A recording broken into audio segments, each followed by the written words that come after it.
Dr. Walter, muito obrigado pela participação do senhor no nosso programa. Eu que agradeço, Thaís, o convite de voltar ao programa da JUF.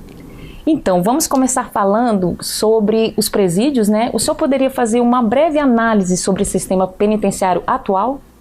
O sistema penitenciário brasileiro, pelo que conhecimento geral da sociedade, em razão das notícias que são veiculadas na grande imprensa, especialmente, ele é tido como caótico, em que os presos, quem dominam os presídios, as grandes organizações criminosas no Brasil, elas foram criadas e atuam a partir dos estabelecimentos estaduais, fazendo dos presídios os escritórios oficiais para a sua operação.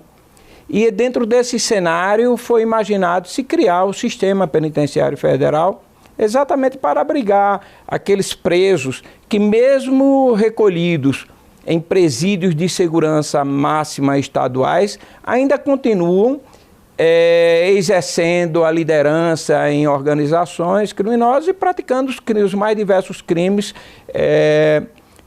extramuros. E a intenção do Presídio Federal é de que abrigue essas pessoas para evitar de que elas continuem praticando crimes. E os pilares? Quais são os pilares desse sistema? Inicialmente, a ideia era de que fossem construídos 5 presídios. Um em cada região, porque a Justiça Federal é dividida em 5 regiões. Porém, houve uma dificuldade política em relação à implementação dessa ideia e findaram sendo criados só 4 presídios e o 5º agora que está em vias de inauguração, está sendo edificado aqui em Brasília. A ideia do Sistema Penitenciário Federal é de que seja um sistema eficiente no controle das pessoas que estão encarceradas. Evitar que elas tenham contato com o mundo externo ao presídio, os extramuros do presídio. E, para tanto, a ideia de que sejam presídios com uma população carcerária pequena. Toda a literatura indica que se quer ter controle da população carcerária, não pode ser um presídio de grande dimensão.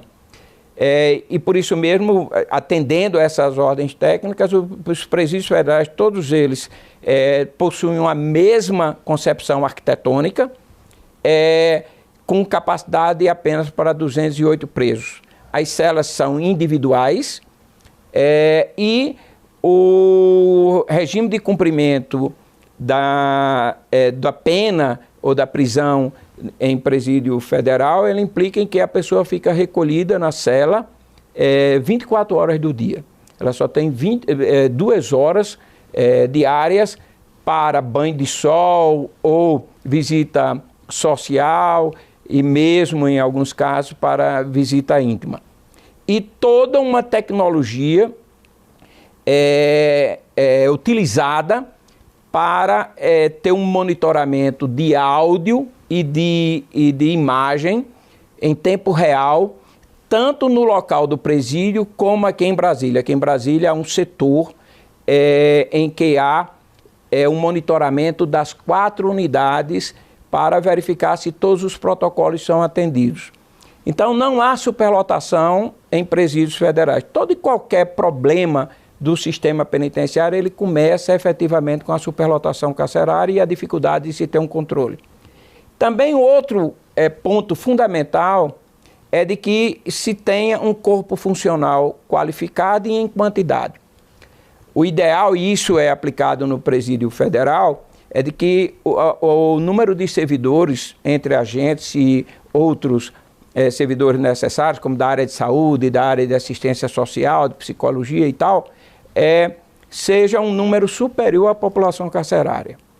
E até porque o sistema tem que funcionar 24 horas do dia, sábado, domingo, feriado, né? O servidor tem férias, tem o período de folga, jornada de trabalho e tudo mais, a necessidade para atender, para que ele funcione essas 24 horas. E, por outro lado, a qualificação. Então, o pessoal extremamente qualificado, são diversos protocolos que precisam ser adotados pelos agentes penitenciários, os gestores em geral. Como, por exemplo, uma norma que aparentemente é simples, mas isso justifica o porquê de até hoje nós não temos o registro de nenhuma fuga de presídio federal, com 11 anos de funcionamento, pouco mais de 11 anos de funcionamento, não temos nenhuma rebelião.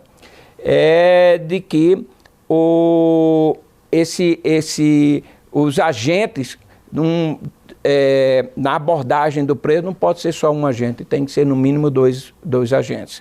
Isso para evitar uma série de possibilidades que eventualmente possam ocorrer. Outras, de que num banho de sol, no máximo, você tem 13 presos naquele banho de sol. Então, dá uma permissibilidade de ter um controle e selecionar quem são as pessoas que podem ficar tendo um contato uma com a outra. Também há de se registrar que nós não temos um caso sequer de agressão física entre os presos, porque exatamente em razão dessa possibilidade de um controle maior.